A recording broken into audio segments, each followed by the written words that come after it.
But no, it's always going to be, honestly, that gray area with it, because Right. what some people may feel is okay, because you think about morals, you think about values. For some things, it may be okay for someone to maybe compliment someone on the way that they look, Right. and maybe something revealing that the other person, they may be uncomfortable with that. And that actually happens a lot. I Yeah. just said that, she looked good in the dress, and that dress hugged her in all the right spots, ways or whatever. Perception is Right. reality of the other. Exactly. And of for the that other person, that's okay. And for them to constantly say that, although the person is telling them, okay, thank you, but my husband wouldn't like that, so please don't say that again. Right. Tuesday on NBC, Jimmy Fallon and Bozoma St. John host the highly anticipated new competition show. I hired 10 creatives from all walks of life. They will be battling it out to see who can impress the world's biggest brands. This is a huge opportunity. This is the battle for the next big idea. This is not play. We're spending millions of dollars. I'm so excited to embark on this adventure with all of you. May the best idea win! On Brand with Jimmy Fallon. Series premiere Tuesday on NBC. Hey, business owners, we know you know the importance of maximizing every dollar. With the Delta SkyMiles Reserve Business American Express card, you can make your expenses work just as hard as you. From afternoon coffee runs to stocking office supplies and even team dinners, you can earn miles on all your business expenses. Plus, you can earn 125,000 bonus miles for a limited time through October 29th. The Delta SkyMiles Reserve Business Card. If you travel, you know. Minimum spending requirements and terms apply. Offer ends October 29th, 2025. Hey, this is William Tincup, Ryan Leary. You're listening to and watching the You Should Know podcast. We got Lakeisha on today. She's going to pronounce her last name because I'm a complete moron. I wouldn't go that far.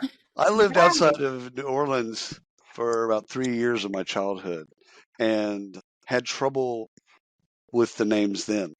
So I'm going to go with Robichaux. There you go, Robichaux. That was perfect. Dude, that was that is perfect. so not. Look at that. So not fair. So not fair. Lakeisha, first of all, are you an LSU fan? Are you a LSU supporter? I am. I'm an LSU and a Southern University Jag fan, both. Oh, okay. Yes, Okay. yes. And you're obviously a Saints fan. Oh, yes. Come on now. Absolutely. It's given. Absolutely. Yeah. Well, you're in good company because Ryan's an Eagles fan and I'm a Cowboys fan. Okay. So, okay. Good company, at least on one side. Cowboys haven't We been both relevant. don't like the Cowboys. There you go. There you go. Y'all have won Super Bowls and been relevant. I forwarded Ryan this bit on Instagram the other day that a player that played for the Cowboys that won the Super Bowl in '95 has a son. Mm-hmm. Son's been all the way through college and has been drafted to an NFL team since the Cowboys won a Super Bowl. Like all those things happened. So we're coming up on 30 years. Next year will be 30 years since we've been relevant. So we'll get off of the Cowboys. All right. So one of the things that I loved about, when we first started talking to some of your people was the idea of talking about harassment, kind of the state of harassment, the state of sexual harassment in the workplace. And we haven't done a good update there. We haven't been good allies there because we just haven't been able to find an expert. So please do us a favor, introduce yourself and your company and all those types of things. And then let's kind of get into the unraveling and unpacking harassment and then getting into sexual harassment. Absolutely. So I am Lakeisha Robichaux, pronounced correctly by Ryan. And duly noted. I am the CEO of Cheaper Minds, and we are an organizational development and human resources consulting firm. So cool. For our clients, we ensure, compliance, and then also we make sure that they are profitable, productive, and that employees perform well. So that spans from everything from human resources consulting, training and development, program management, staff augmentation, everything along those lines, change management to really make an organization grow and thrive. And one of the things that we do and we talk about when we look at compliance and training and development is around harassment. Right. What does it look like? Indicators, how to be aware of it as an employer, because it can definitely lead to high liability for an employer if they really don't understand what it is and really how to nip it in the bud and address it. So just going into, what harassment is and actually how it's evolved over the years. And I'll give an example. Just yesterday, really, I was at a meeting. And during the meeting, we were talking about, the speaker was speaking on a process for businesses to apply for a certain program. And in the program, the individuals that are applying for the program, they have to indicate whether or not their sex has changed. And years ago, that wasn't something that you would have to indicate on an application, as a business owner. And I had someone that was next to me, and they asked the question. They said, would that be a form of harassment? Or Let's say, can they even ask that question? Yeah. Well, and here's the thing, because in some programs they're women-owned. You must be a women-owned company, things like that. And so the way that they asked the question, I told them, I said, no, that's not considered harassment, because they're asking because it's the qualification for that application. But however, there have been situations where in workplaces that has been a form of harassment. If a person had a sexual orientation change, or if they preferred for the pronouns to be, let's just say, at one time it was a he, him, and they wanted to be she, her, or they. That has been a claim, harassment claim of that happening to individuals. So it has changed from what it's been, years ago. And that's just an example, something that happened on yesterday where someone asked me about that. Well, could that be considered that just based on them asking that question? And so, that's just a question for qualifying, but inside of the workplace, that happens a good bit.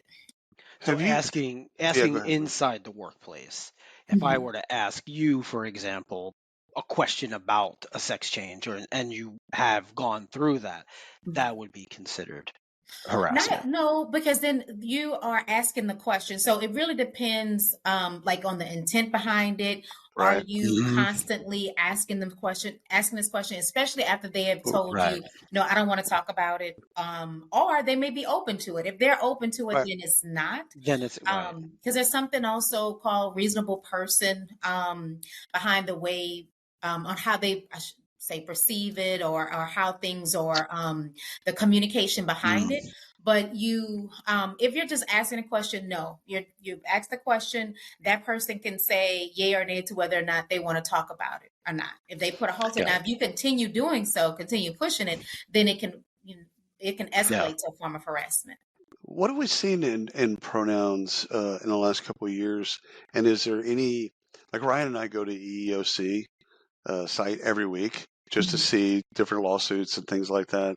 And so I'm interested to see, like from a company, a leadership perspective, if they don't like pronouns, like they're just, that's not their bit, they just don't agree with it, can they be sued for that? Or is it just that creates a cultural issue that, people just don't want to work there because they're not progressive? And the opposite is also something that's interesting to me. If they're pro-pronoun, if that makes sense, pronouns, and they want everyone to then encourage everyone to then kind of talk about their pronouns, but there's employees that are not comfortable with that. Have we seen anything? Have you seen anything in the experience of where companies deal with that, or even kind of legal situations? Yeah, so I have not. So I've seen it both ways, and I haven't seen any type of pushback of how, if a company decides to use pronouns to identify, in emails and things like that, for identity purposes, I have not seen any type of pushback from employees. And then on the other side, if they do not choose to communicate that or have that represented inside of their emails, where an employee has said that, you're not progressive or you're not considerate. That has not been the case in my experience, that they're either way that they've received pushback on it. It's almost like you're just allowing the respect the boundaries. If you want to talk about it, great. If you don't want to talk about it, great. But just respect other people's boundaries. Yes. Okay. Yes. Okay. Absolutely. So Ryan and I did a new show Sunday, and Prepley did this study about video calls. Mm-hmm. Has a bunch of great stats, but one of the stats that really floored me was 79% of people on video calls start talking, get interrupted, and then just abandon their idea. They abandon their, what they were going to talk about, because it's just like they got steamrolled, right? Mm-hmm. Which reminds me of a lot of stuff that has been going on for years. Now, it didn't break out gender, so I don't know the stats on that, but I'm just like 70. That's 80%. 80% of people start with an idea, and they just give up the idea. Yeah. It's like. Hi, I'm Stephen Rothberg. And I'm Jeanette Leeds. And together, we're the co-hosts of the High Volume Hiring Podcast. Are you involved in hiring dozens or even hundreds of employees a year? If so, you know that the typical sourcing tools, tactics, and strategies, they just don't scale. Yeah. Our bi-weekly podcast features news, tips, case studies, and interviews with the world's leading experts about the good, the bad, and the ugly when it comes to high volume hiring. Make sure to subscribe today. Isn't that a form of harassment? I mean, it could. Or is it just, that feels like a stretch. Yeah, it could be if someone, again, if it happens repeatedly, right? If there's some type of slurs that go along with it, or things like that. So I wouldn't say constantly being interrupted is a form of harassment. Like, hey, every time I try to talk, it may inhibit progressive culture, if you would, inside of the organization. But I wouldn't say that it's ultimately harassment, only if it continues to escalate and there's other factors that that add into it. So it would have to be, a bigger picture for us to say, that constantly happen, that's a harassment. But it would be bad for culture if someone is communicating and there's a person that's constantly stopping them from talking or maybe attacking them while they talk, then it may go down the road of harassment. Right. So it all depends. So of the companies that you work with a lot of companies. And so you're able to, you don't have to name companies, but I'm curious, are the companies that you're working with, I'm assuming maybe not, this is why you're working with them, but are they properly set up to handle harassment, whether it be just harassment or sexual harassment? Are they properly set up inside the company to handle these conversations and these investigations, or are they just so far off the mark that you go in and you're just like, all right, you guys should not even be in business at this point? Yeah. So good question. So in the beginning, depending on our role for them as being a client, if we are handling their HR, for some of our clients, we are their human resources department. Right. So I would say, yes, they are set up correctly, because what happens is, one, we make sure that they have sexual harassment training.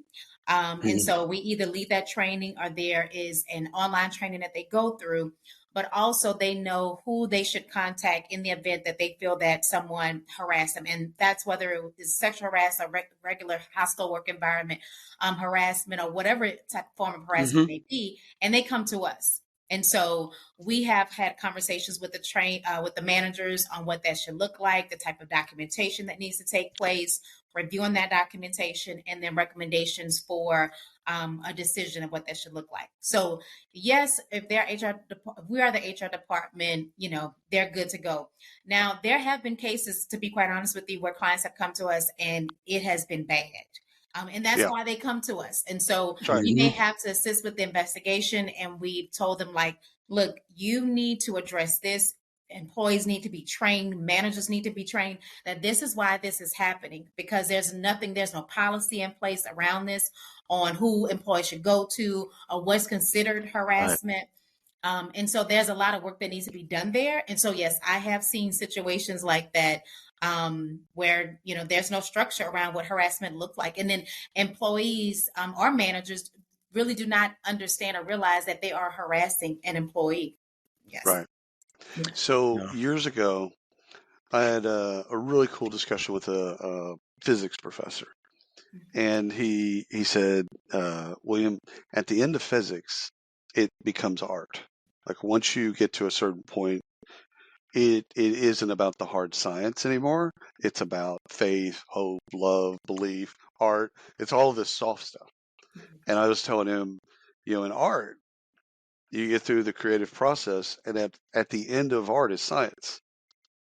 You can see that it's color theory. It's all kinds of things that are more hard science based. So I lay that groundwork to ask you the question of leadership. Do they know the edges of what is and isn't sexual harassment in 2024? No, not every leader. No, Yeah, they really don't. They really don't.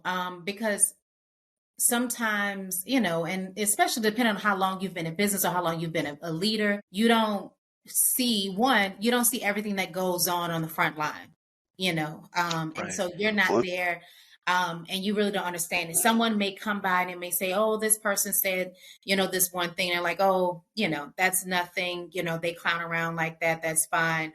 But not understanding that this is something that's been happening for months now. The person has brought it up to their manager. And so they may not have known how deep it goes.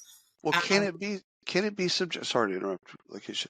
Can it be subjective insofar as one person's harassment as an employee, one person's harassment is not another person's harassment, or should it be, probably a better way to phrase that, should it be just a clear mandate that this is harassment, it's defined, don't do it, and don't accept it? Yeah, but no, it's always going to be, honestly, that gray area with it, because what some people may feel is okay, because you think about morals, you think about values.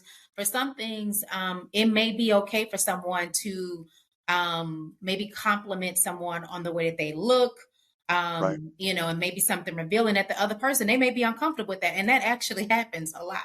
I just said that, she looked good in the dress, and that dress hugged her in all the right spots, ways or whatever. Perception is reality of the other. Exactly. And for that person, that's okay. And for them to constantly say that, although the person is telling them, okay, thank you, but, my husband wouldn't like that, so please don't say that again. And they continue to do it. Well, I'm just giving a compliment. The constant. After I've warned you, I've said I don't like it's not a compliment on the fourth time. This is interesting behind it. Yes. Yeah. This is why I would make an awful HR because I do give comments that way, because you pronounce her last name well. You at least could do that. I couldn't even do that. I watch Law and Order, right? That's SVU, because I'm dark, and so I always, in my mind, I think, like, where's that line between you're supporting the victim versus the alleged perpetrator? Right? Like, is there that, like, oh, okay, I can kind of see both sides of the story. Where does HR fall? Or in this case, where do you fall? Whoever's doing the investigations, if there's no clear line, and I know there is a line, right? There's a clear definition of harassment. There's a clear definition of sexual harassment. I don't know if there is. But where does HR fall? I don't know if there is a clear definition of those two things. I mean, you could go and define, find what the actual definition is. Right. Yeah, it'll vary. For HR, it's not. It's not. With HR for us, and it's gonna be determined, like, where we fall at is the facts. What are the facts? What happened? Give us some documentation. Do we have emails? Do we have text messages? Do we have witnesses? We're going to interview the witnesses, get the witness statements. That's where we fall in. It's all about the facts. And you also, part of those facts is looking at the employment agreement, the employee handbook, policies that they've created, etc. Absolutely. Right, the documentation. That's the documentation. That's what we're going to lie in. What happened, who, what, when, where. Did this happen? Give us all of the facts. And that's where we make our recommendations when it comes to human resources. It's all about facts and documentation. Where does this leave HR and go to authorities? Is it after you make the determination, or is it, I just feel really violated, I'm going to skip HR? Like, why would HR, and I think this is we've heard this. Are you talking about authorities internal, like leadership? No, or are you talking external, about police? Like police. Police. Yeah. I mean, looking at it from someone who's feeling the harassment, thinking, why would someone in HR, not you, but like HR, like, why would this person in HR handle harassment at the company? I believe they're going to represent the company over me, I'm going to go to the authority. Where does HR get involved there versus step out of the way? So, and hopefully the employee knows that human resources, that HR department is there for them when it comes to harassment. 100%. Hopefully the employee handbook, most 100%. employee handbooks are going to say either go speak with a manager or a human resources department. And that's why you want an HR department, because you want someone that's neutral, because sometimes it can be the employee's manager that is doing the harassment. And of course, they're not going to feel comfortable going to that person. And even maybe going over their head. So you want to have human resources, a neutral party in there that's going to investigate it, that's going to take it seriously and address it. So most of the time with organizations, the employee handbook will say it, or HR will say, anytime there's some type of concern, grievance, complaint, harassment, please come and talk to us so that way we can address it. And sometimes we do have to get the authorities involved. It depends on, you know, what's going on. If charges have to be filed, we will bring in authorities depending upon the severity of the case. Like sexual assault would be one of those things. Correct. If it wasn't just harassment, it went all the way over to assault. Correct. You know, Yes. pushing somebody up against the wall. We're definitely bringing in the authorities, 100%. local authorities for that. Absolutely. So I think so. I've done sexual harassment investigations before, and This episode is brought to you by Greenlight. Get this. Adults with financial literacy skills have 82% more wealth than those who don't. From swimming lessons to piano classes, us parents invest in so many things to enrich our kids' lives. But are we investing in their future financial success? With Greenlight, you can teach your kids financial literacy skills like earning, saving, and investing. And this investment costs less than that after-school treat. Start prioritizing their financial education and future today with a risk-free trial at greenlight.com/Spotify. Greenlight.com/Spotify. Tonight, turn down the noise of the day and focus on the rest with AGZ, the nightly drink for winding down and resting up. New from AG1. AGZ supports your body's natural sleep cycle with clinically studied key herbs, adaptogens, and minerals in amounts supported by research. And no melatonin, helping you wake feeling rested. Wind down, rest up with AGZ. Learn more at drinkagz.com. Okay, the documentation, the facts, I love everything you're saying.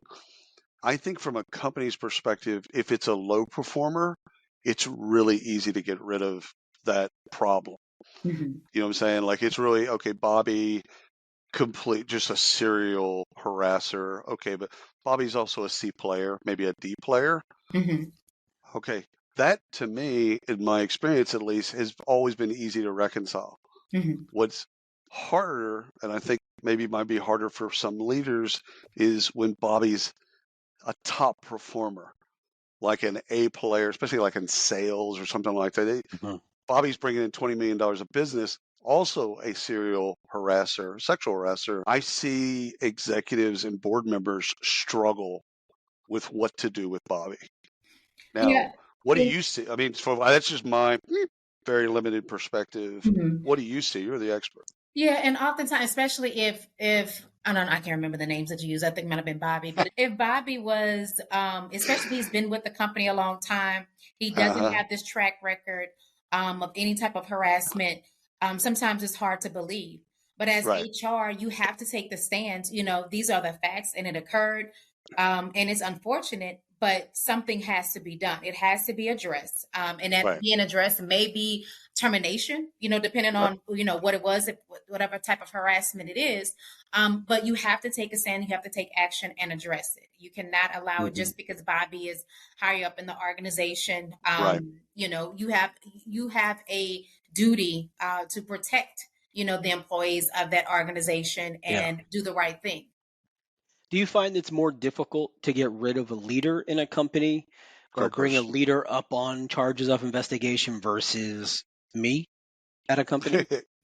Yeah, always. Yeah. Because I'm not going to say always, but yes, because leaders oftentimes, especially depending on what their roles are, you know, if they have brought a lot to the organization, it's more, or especially depending on if there's a board involved, things like that, or what the termination process, because for some individuals, depending on the hierarchy of the company, the leader may report to the board, not operations. Who do they report to? Who has the termination authority? So it's not as easy to say, okay, if you have an employee that's not in a leadership role, it may be easy to go ahead and do the termination.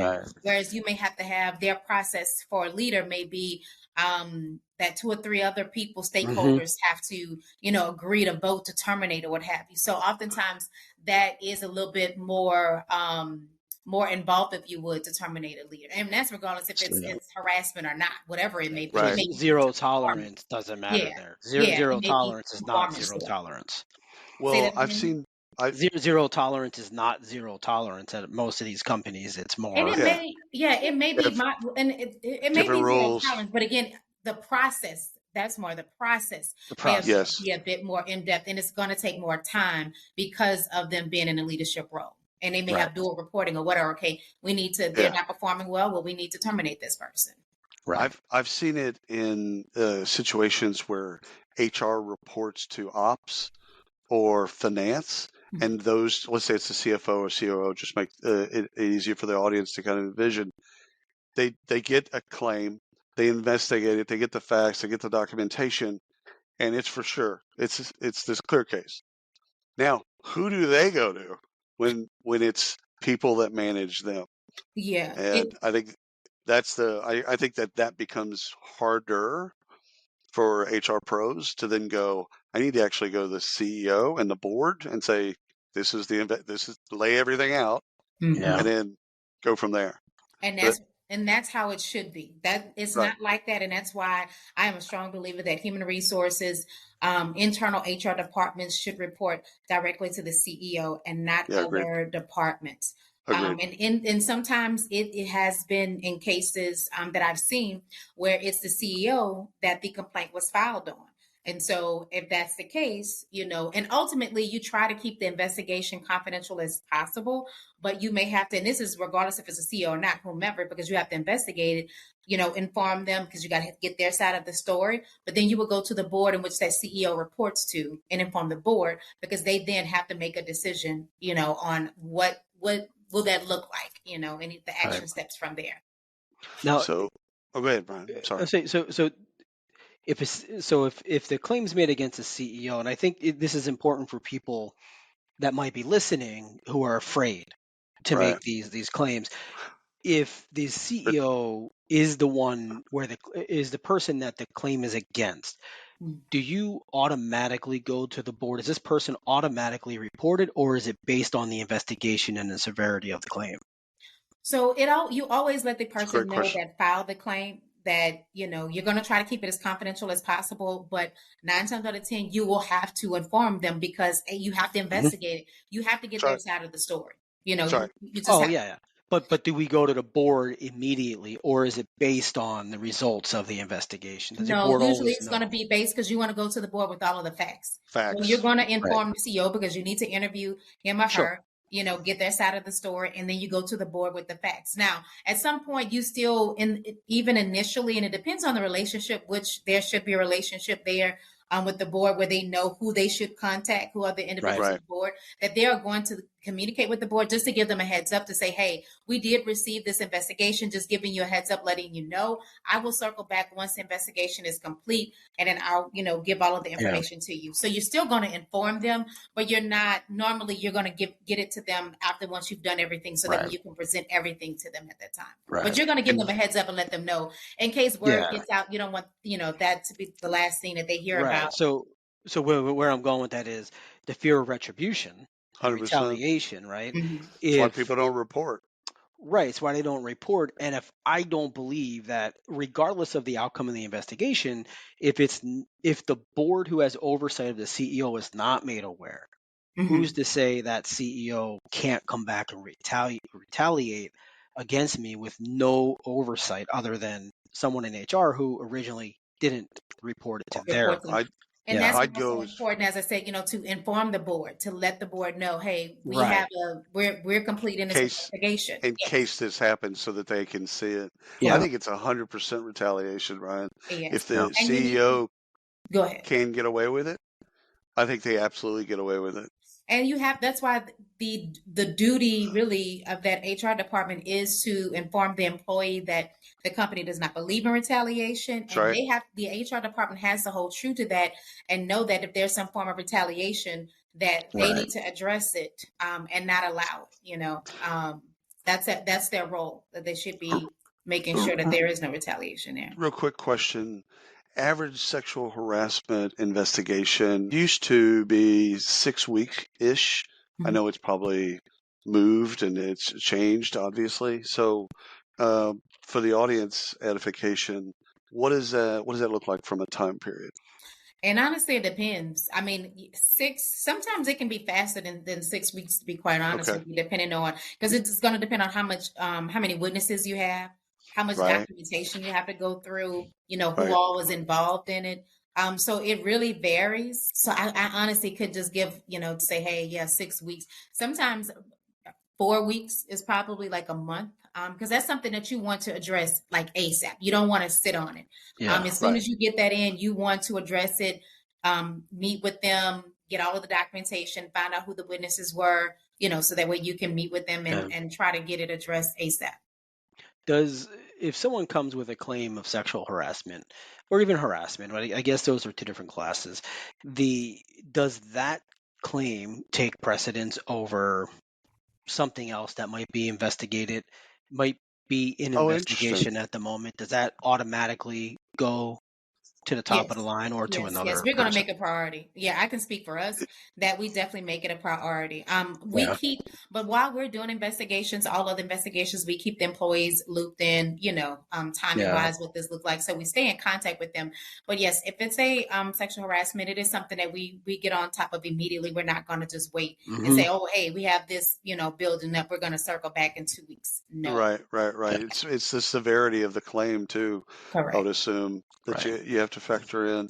So, Lakeisha, this is a point in the podcast where you absolutely hate me. So I went to the University of Alabama. So LSU is not a school that I care about. Which is why he asked you about LSU earlier. That's why exactly what I asked. He was setting you up for this. 100%. All right. So I had a ethics class at one point, and we did a week on racism and the ethics of racism.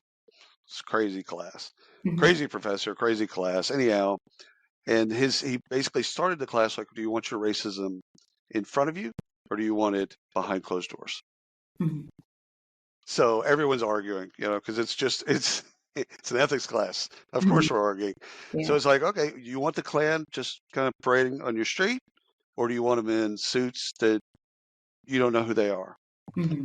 And I say all that as a backdrop to one of the things I think we agreed on, I have to go back, is you can't change races. Like this was a really good discussion we got to at the end of the week. I think it was a 2 week. Got to this bit like, well, at the end of the day, it doesn't really matter in some ways that you just can't change races. So whether or not they're behind closed doors, you don't know who they are, they're hidden in some way, or they're out wearing their sheets and doing whatever, you're not going to be able to change them. They're racist. You can't change them. Now, that's the backdrop to the question about sexual harassment. Can you change someone that's hardwired to be a person that just doesn't respect sexual boundaries? Like in your heart, because you do training and you see all kinds, like the information part, like I get, like getting everybody up to date with what we can and can't do and what not to do at a Christmas party and all that's like, I fundamentally totally understand why that is important, supported 100%, budget done. The struggle I have is, okay, if that, I'll just say guys, because I think probably 70% is guys. So if that guy is just hardwired to be that way, there's no amount of training that's going to change him. He's just going to be that way. Now, again, tear that apart, other than the Alabama part. Tear that apart. So can you change them, a person? So we've had training sessions, sexual harassment, where we have made a lot of progress to individuals that disagree with what sexual harassment was, what it stood for. but it's not just a one-time thing. That's the part about change, is because I do agree that it has to be something that's internally in their heart that they really feel. And it has to you have to give them examples. You have to show them how it affects others. They really have to listen and be bought in on that. So it depends on the individual. There's no one size fits all. So for me to say, well, yeah, you can change everybody. They have to be willing to change and understand how it impacts others. And it, how it correlates with the values that they have inside. But it's not a one-time thing. But you can change a person and the outlook of that. Because, and I won't say to the extreme. For some, to give examples, I always have to. This is always a debate, to be quite honest with you. When we do sexual harassment training, we talk about how, the touching. We're from the South. We hug, we touch. We pat. On the back. When you see I can tell you to the very day when it became obvious to me that I shouldn't put my arm around somebody in a photo. Mm-hmm. And I was in Delhi. I was at a conference, and Ryan, it's the CEO of Cynthia. Mm-hmm. She was wearing a sequin dress. Anyhow, she said, "Hey, let's do an Instagram, let's do a post." So I put my hand around her, and I felt the sequins, and I automatically felt dirty. Like I shouldn't be touching this sequins. Mm-hmm. And from that day forth, I put my hands, like Lionel Messi, I put my hands in my pockets. So like at conferences when we take photos and there's a bunch of people, I put my hands in my pockets. I don't put my hands around anybody else. Yeah. And it's because I was aware, like I felt those sequins on my arm, and I'm like, I shouldn't be feeling another woman's sequins. Something's not right. She didn't care. I actually talked to her about it. Her name's Joe. And I talked to her. I said, I feel so this just happened. And she goes, "Oh, I don't care." I'm like, "Yeah, but it's not about you not caring." Yeah. Like it impacted me. Like I just can't. It's like sitting in a cubicle and someone comes up and says, "How you doing today?" So I'm like, like it's weird. Like it feels weird. Yeah. Some people, it's their personal space, and they're like, "You are in my personal space. Don't touch me." Yeah. And for others, especially in the South, we're okay with that. And like I said, we've done sexual harassment training, and it takes time. We really have to sit there and show individuals how it can offend others, because they just hug. See it that way. We hug. Yeah. We grew up. So this is interesting then. So how does a company, let's say a large, global enterprise company, who, and I know it's based regionally and culture in different areas, but if they have a corporate office in Louisiana, you go down there and everyone's huggy, then you come up here into the Philly area, and you're going to get punched in the face. Like, how do you handle that, right? Like, where is that line? Like, it kind of goes to like, I have this weird thing, Lakeisha, where like, if I see you at the gym, I go to the gym with you. I don't want to see you outside of the gym. Like, you're in your gym clothes. That's your gym. That you're the gym friend. Outside, you look very weird. I see work the same way. Like, I don't want to see work people outside of the work environment, because it's just it feels weird to me. And same thing, like use the example of they come up like, "Hey, how you doing?" Hand on the shoulder. Okay, if we're at a bar, different story. It feels different. Now I'm at work, like, whoa, what's going on? Yeah, why are you touching my shoulder? You shouldn't be touching me. But it's part of it. Really, it's culture. What is the culture? And you get it, because like I said, I'm from the South. I know a lot of times when I go up north and I'm traveling conferences, I am that hug. If I see you, I'm going to hug you, because that is me. Yeah. But if I see that it's not embraced, it's fine. Then I'll shake a hand or something like that. It's that awkward moment of like, exactly. Do I not? Exactly what I'm like. When that happens, I'm like, I'll just go ahead and put my hand in. I'm like, "How you doing?" I got a hack for this as a Southerner. Well, Texas is not necessarily a part of the South, but we'll bless your heart, child. So no. Here's the deal. I learned that wasn't a good saying, Lakeisha. No. So the hack is asking somebody, "Are you a hugger?" Yeah. And if like it's consent. A lot of this stuff will come down to respect and consent, communication, some of the fundamental stuff. But like I've found it at like conferences, if I meet somebody, let's say I know them, I'll still ask, and I'll go, "Are you a hugger? Are we hugging? What are we doing?" Unless you shake hands. I feel Cool. creepy just listening to that, though.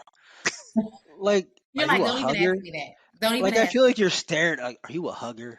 Like, it's just weird. Lakeisha knows what I'm talking about. You know. I mean, people ask me all the time. I get ask it. me that. Yeah. But then you put your hand out for a handshake. You're like, what's wrong with her? She's weird. Why is she not giving me a like? It's so confusing. But at the end of the day, and so sometimes though, when you put your hand out, the person like, oh, I'm a hugger. They'll say, I'm a hugger. So then you hug, like, give me, come on, bring it in, give me a hug. So it just depends, Let's go back to COVID and do the elbow bumps, and we're all good. And then you're good. You're good. Like I don't mind the hug, person. I don't mind, but it's just it's that awkward during COVID. It's that awkward moment of like, oh, do I? Like, do what I are we not? doing? Yeah, what are we doing? And am I going to be arrested for this? Like, these are things that go through my head now. Yeah. Understood.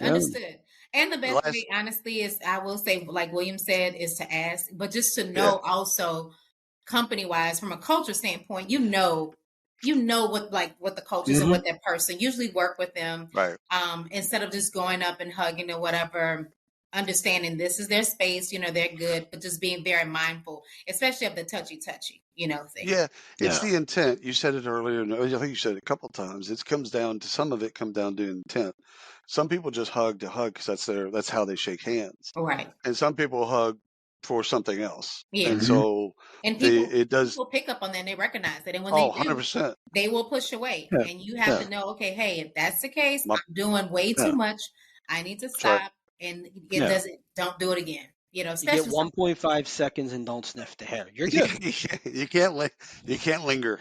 He says, like, don't ever work for a company that I'm consulting with, please. No. Last question for me is, do you get asked about return on investment or metrics, or like what they want to do training? It's in their heart. Mm-hmm. They know that maybe they have a problem, etc.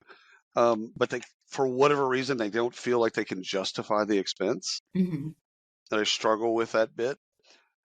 Is that a thing, first of all? And if so, how do you respond, generally speaking? So I'm trying to think. I don't think we most of they'll want to know, not so much for actual statistics or anything. Right. They want to know ultimately how, once it's done, how will it impact, the organization long term? You just triggered me. How to make it lasting, sustainable? Like, just triggered me. Oftentimes what we'll get is, okay, this has been great. We had that. That when they come to us, they'll tell us, that the employees are all excited about it. But once in the past, when they've done the training, so with us coming in, once we do our training, what can make it sustainable? And that's what when I go back to, like, it can't be really a one-time thing. If you want to make something last, it also has to be something that you really infuse inside of the organization. You have to live it. You have to breathe it. You really have to mean it if you're going to do it. So let's talk about how we can keep this going, keep that momentum going, and how you're going to implement this inside of the organization. So you said the word done, and that triggered something for me. And what it triggered is it ever done? And honestly, it's not.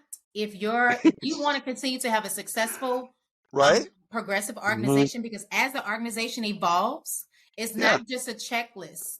You have to continue. It's not a one and done.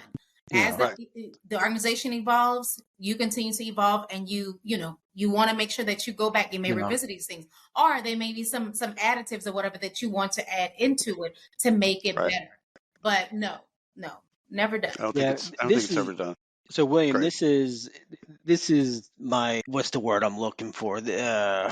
My theory, it's your story. My story. This is, I hate when organizations push diversity recruitment onto a recruiter to sell diversity to candidates, because it's not their job. That is the job of the company, to build that culture or that feeling within the company that then resonates through the entire process. I feel like this is the same thing. This is the same thing where, are they willing to, one, have an organization like you in the company? They got to be committed. Committed, like this I see what you're isn't a saying. 3-month engagement, right? You're going to be here for 5 years, right? You're going to be here. You're part of our organization up until the point that we need to have our own internal HR organization to run this for us. But are you in the community, right? And you're not just sponsoring local sports teams, but are you in the community? Are you putting your money behind this as a cause? Right? Is it Not something just that you going on a actually press. value? Is it something that you Exactly. actually value? Is it a part of the values, the company that they eat, live, breathe by, and do business it becomes a part of who they are. Then you feel safe. Yeah. I can and see to that. your point, Ryan, when organizations just say, hey, we're going to make diversity a priority and they just put it on the recruiter, really, is it a priority? Are you really just trying to meet certain statistics to say, hey, we've recruited or we've hired this number of people, but then is it something that you really value? It has to come. The value behind that has to come really way before that. No, the answer to that, get them on the team.